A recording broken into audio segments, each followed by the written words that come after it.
After the end of World War II, the world was split into two, East and West. This marked the beginning of the era called the Cold War.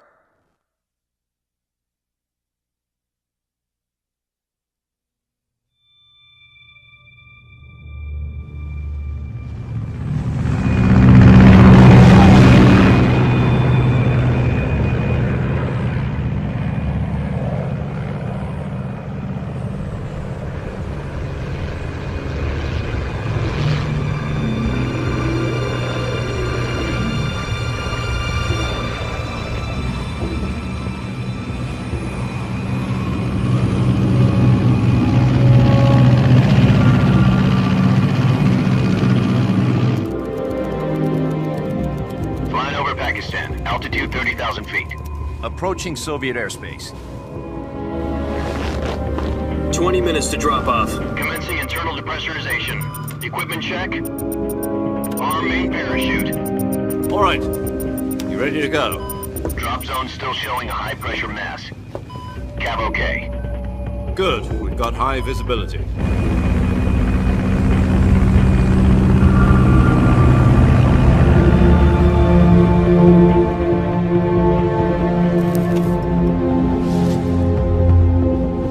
Put out that cigar. Connecting oxygen hose to interior connector. Put on your mask.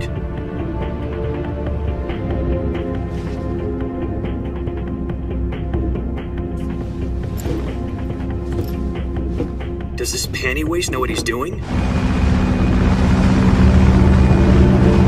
Approaching release point. 10 minutes to drop off. Hey, are you deaf? He said put out the cigar and put on your mask.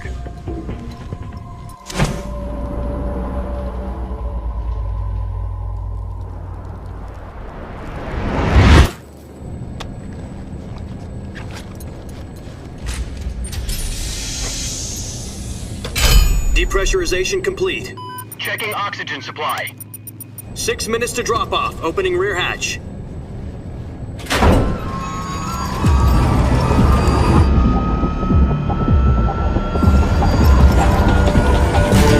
Sunrise.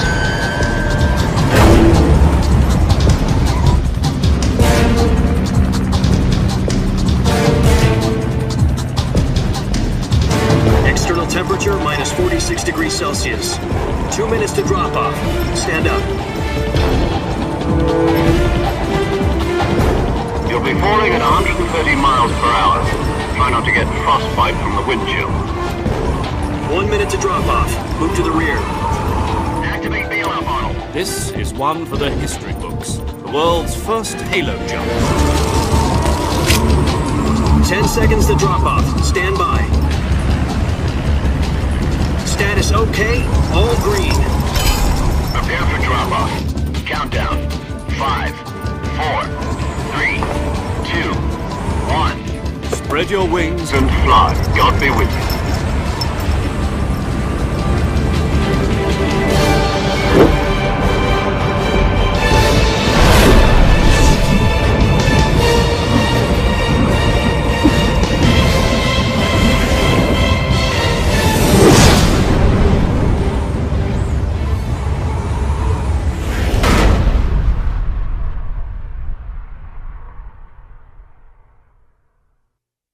Jack, I've got some important news. The head of the CIA has finally given us the green light for the virtuous mission. Virtual mission? No, the virtuous mission. The future of our Fox unit depends on it. If it succeeds, we'll be officially organized into a unit. Virtuous mission? Sounds like some kind of initiation ritual. You know, don't get cocky. This isn't a training op. Right. So what exactly is this wonderful mission? Well, about 2 years ago, a certain Soviet scientist requested asylum in the West through one of our moles. His name is Nikolai Stepanovich Sokolov. He's head of the OKB 754 Design Bureau, one of the Soviets' top-secret weapon research facilities, and the East's foremost expert on weapons development. Sokolov? Isn't he that famous rocket scientist? The very same.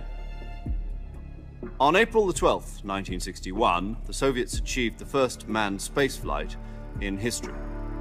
The Earth was blue, but there was no God. Well spoken. The rocket that carried Yuri Gagarin into orbit was the A-1, known as the Vostok rocket. Sokolov is said to be the man most responsible for the multi-engine cluster used in that rocket. After Gagarin's flight, Sokolov left rocket development to become the head of the newly established Design Bureau. From a lowly technician to head of a design bureau, that's quite a success story, so why do you want to defect? It seems he'd become afraid of his own creations. Afraid? Call it a crisis of conscience. And for that, he left his country and his family behind and went over the fence? Not exactly. One of his conditions was that his family was also to be taken safely to the west. We used a mole to get the family out first, and succeeded in sneaking Sokolov over the Berlin Wall shortly afterwards. I was the one who conducted the operation. The security on the eastern side was still full of holes back then. Then what? We got Sokolov over in one piece, but the whole ordeal had left him exhausted, and we checked him into a hospital in West Berlin. It took him 2 weeks and more than 600 miles to get from the research facility in the Soviet Union to Berlin. He was in no condition to say anything coherent. And it was only a week later that we had something much bigger on our hands. The Cuban Missile Crisis. October the 16th, 1962, President Kennedy received word that the Soviets were in the process of deploying intermediate-range ballistic missiles in Cuba. The President demanded that the Soviets dismantle and remove the missiles. At the same time, he announced a naval blockade to prevent further missile shipments from reaching Cuba. But the Soviets didn't back down, instead placing their armed forces on secondary alert. Soviet transport ships carrying missiles continued on course towards Cuba. US and Soviet forces went on alert for an all-out nuclear war. Frantic negotiations were conducted through the UN's Emergency Security Council and unofficial channels to end the hair-trigger standoff. Finally, on October the 28th, the Soviet Union agreed to remove its missiles from Cuba. And so the world avoided a nuclear holocaust. But in order to get the Soviets to pull their missiles out, we had to make a deal. You mean the one where the US agreed to remove its IRBMs from Turkey? No. The Jupiter IRBMs deployed in Turkey were obsolete, and we were going to get rid of them anyway. They had no strategic value whatsoever to either the US or the Russians. The Turkey deal was a ruse, a cover story that was fed to the other intelligence agencies around the world. So what did the Russians really want? Sokolov. They wanted us to return Sokolov. You mean the Soviets pulled out of Cuba just to get their hands on Sokolov? That's right. What the hell was he working on? At the time, we had no idea. We were running out of time. It was either give up Sokolov or risk full-scale nuclear war. In the end, we had no choice. President Kennedy gave in to Khrushchev's demand. The next day, I got Sokolov out of the hospital, handing him over to agents on the eastern side. Sokolov kept on screaming, "Save me," until he disappeared from my sight.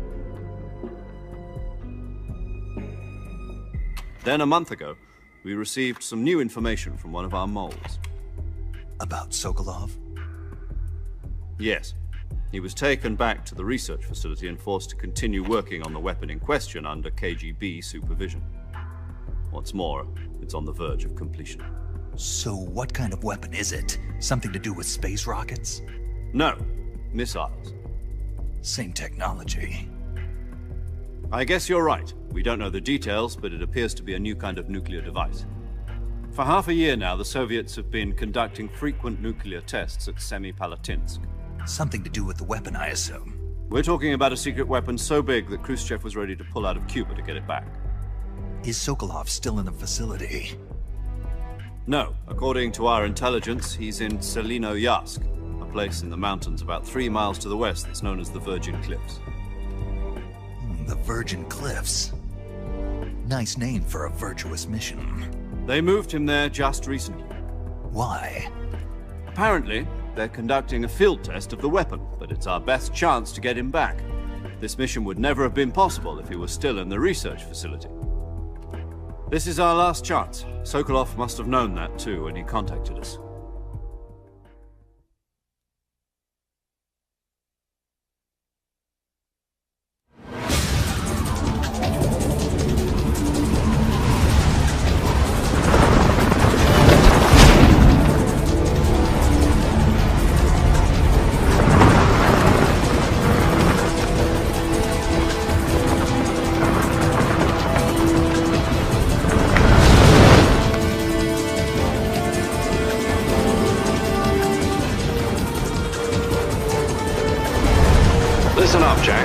mission is to infiltrate Selino Yask in the Soviet mountains, ensure the safety of Sokolov, and bring him back to the West.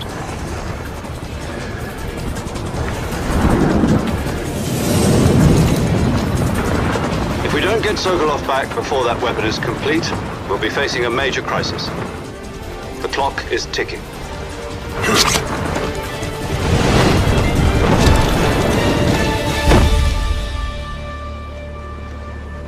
Once we've confirmed the rescue of Sokolov, stand by at the recovery point. A recovery balloon will be dropped at that point.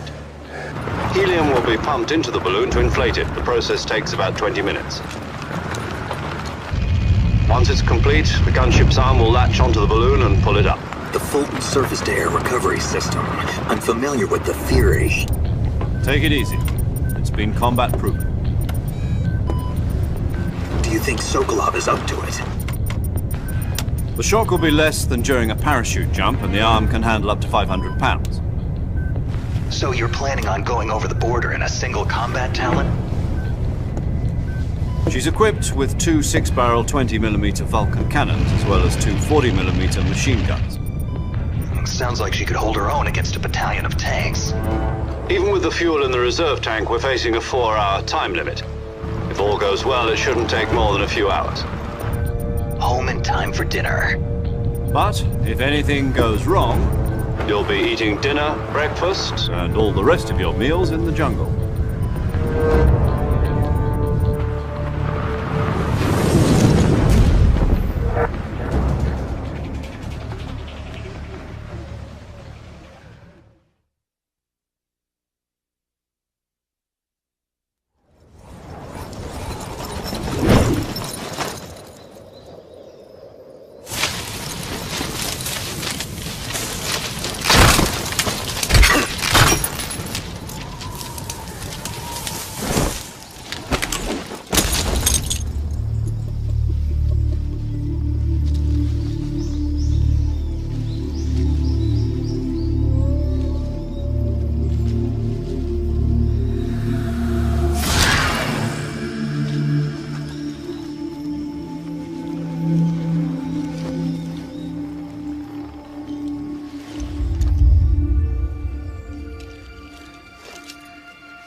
Do you copy?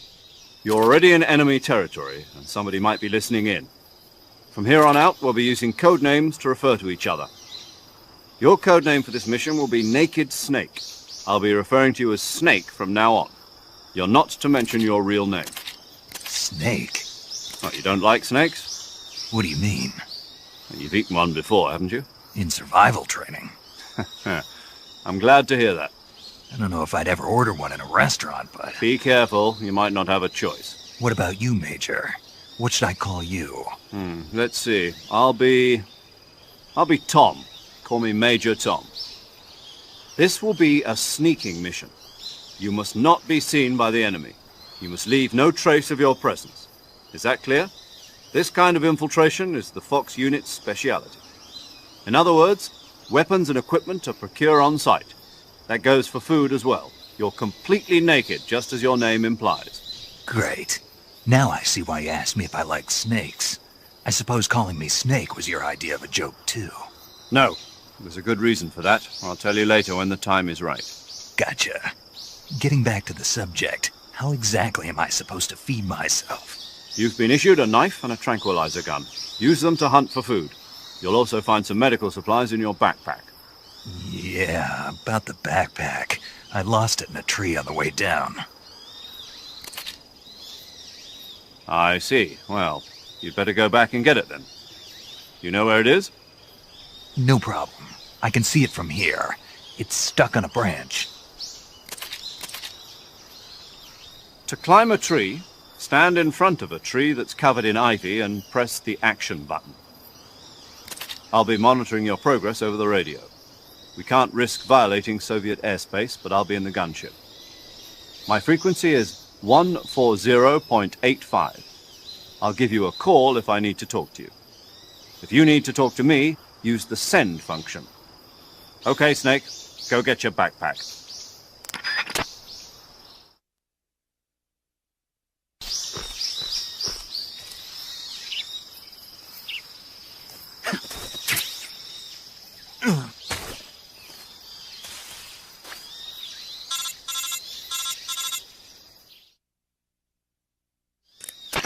I see you've retrieved your backpack, Snake. To equip a weapon, it's necessary to take it out of your backpack. In the survival viewer, choose Weapon from the backpack. Your available weapons will be displayed in a window in the upper left. From that list, choose the weapon you want to equip and press the Enter button. For other equipped items, just do the same thing from Item. Got it. Use the survival viewer backpack. Yep, that's right. Survival is fundamental to this mission. After you've been out in the field for a while, your stamina will start to drop. If your stamina gets too low, it'll affect your performance. You won't be able to shoot accurately, for example, and your wounds won't heal as smoothly. Keep an eye on your stamina so you don't run out. To recover lost stamina, you can hunt for local flora and fauna. You can use either your tranquilizer gun or your knife to hunt. My only weapon is a Mark 22 Hush Puppy tranquilizer gun? That's right. It's been fitted with its own suppressor. However, the suppressor will deteriorate every time you fire. Once its durability reaches 0, the noise suppression effect will be gone. So don't get too trigger-happy with it. The suppressor's durability is shown in the icon. Any weapons and equipment beyond what you're carrying now, you'll have to find as you go. I have to find my own weapons and equipment? Whose crazy idea was this anyway? Solo covert actions are standard Fox operating procedure. You can't leave any traces of your presence. No weapons, equipment, footprints, sweat, or bodily waste. The same goes for bullets and cartridges, too. Your presence in enemy territory is already a violation of international conventions of warfare. There aren't supposed to be any American soldiers in Russia. It could spark an international incident. You can't let anyone see you. You can't let the enemy know you're there. This is a stealth mission. You're a ghost, Snake, in every sense of the word. And there'll be no rescue if you're captured.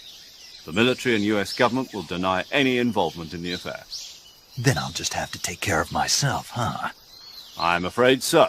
You've been given a fake death pill for that purpose. SIS guidelines stipulate that soldiers on covert ops like this one be issued a potassium cyanide capsule. Tape it to your body so you can take it when you need to. How generous of you. Use it if you're taken prisoner by the enemy. It'll send you into a state of false death for a short time. Fooling them into thinking that I'm really dead. So how do I come back to life? Just take the revival pill. You mean that thing they put in my tooth before the mission? That's the one. But be careful. If you remain in a state of false death for too long, nothing will be able to bring you back. Remember that. I'll keep it in mind. You said this was a solo mission, right? Right. I guess that means I can't count on any reinforcements.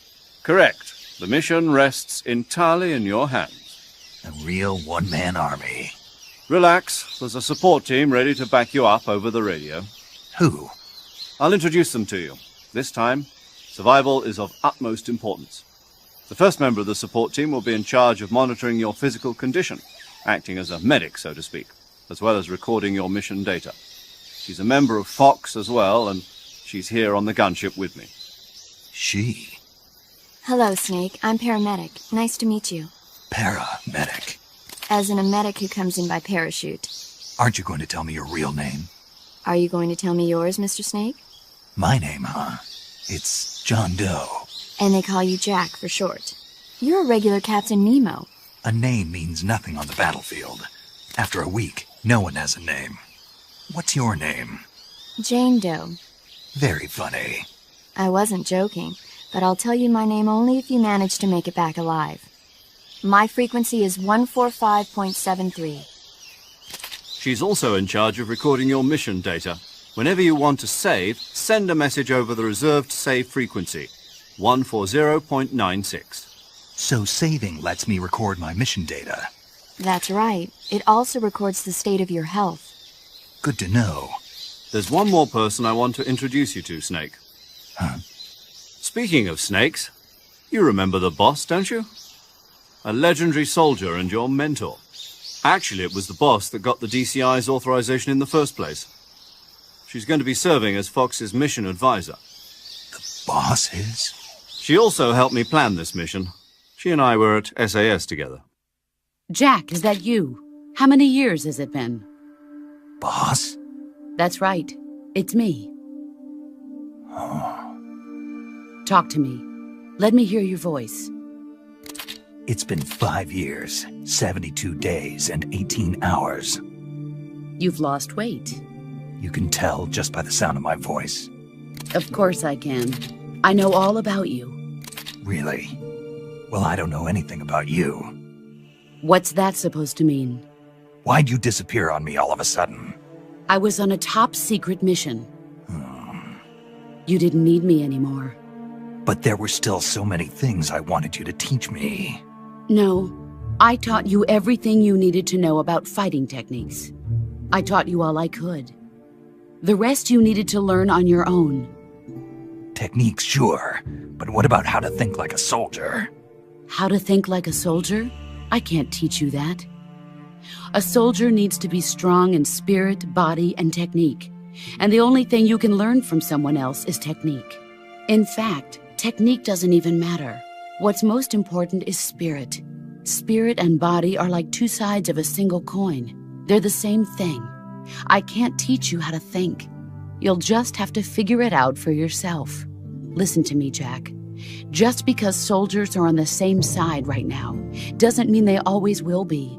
Having personal feelings about your comrades is one of the worst sins you can commit. Politics determine who you face on the battlefield. And politics are a living thing. They change along with the times. Yesterday's good might be tomorrow's evil. Is that why you abandoned me? No, it had nothing to do with you. I already told you, Jack. I was on a top-secret mission. A soldier has to follow whatever orders he's given. It's not his place to question why. But you're looking for a reason to fight. You're a natural-born fighter, but you're not quite a soldier. A soldier is a political tool, nothing more. That's doubly true if he's a career soldier. Right and wrong have no place in his mission. He has no enemies and no friends. Only the mission. You follow the orders you're given. That's what being a soldier is. I do whatever I have to get the job done. I don't think about politics. That's not the same thing. Sooner or later, your conscience is going to bother you. In the end, you have to choose whether you're going to live as a soldier or just another man with a gun. There's a saying in the Orient, loyalty to the end. Do you know what it means? Being patriotic. It means devoting yourself to your country. I follow the president and the top brass. I'm ready to die for them if necessary. The president and the top brass won't be there forever. Once their terms are up, others will take their place. I follow the will of the leader, no matter who's in charge. People aren't the ones who dictate the missions. Then who does? The times. People's values change over time, and so do the leaders of a country. So there's no such thing as an enemy in absolute terms.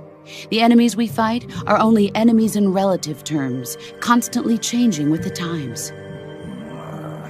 As long as we have loyalty to the end, there's no point in believing in anything, even in those we love.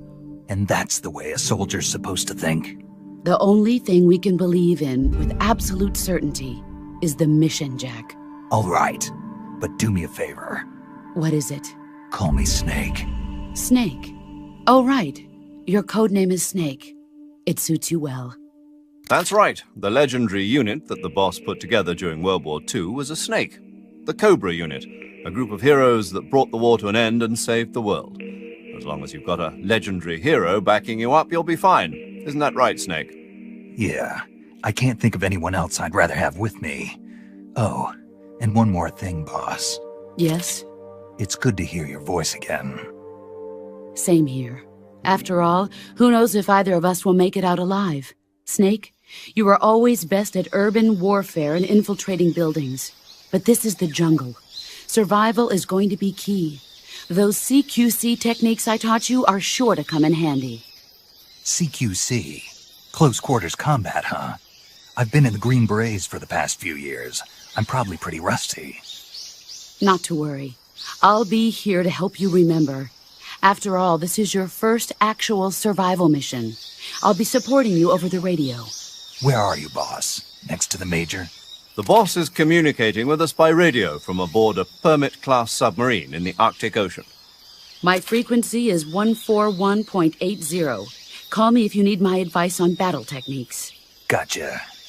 Your mission is to retrieve Dr. Sokolov.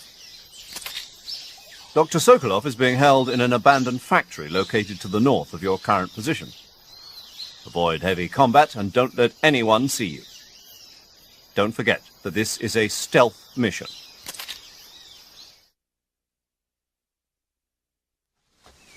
Snake, try to remember some of the basics of CQC.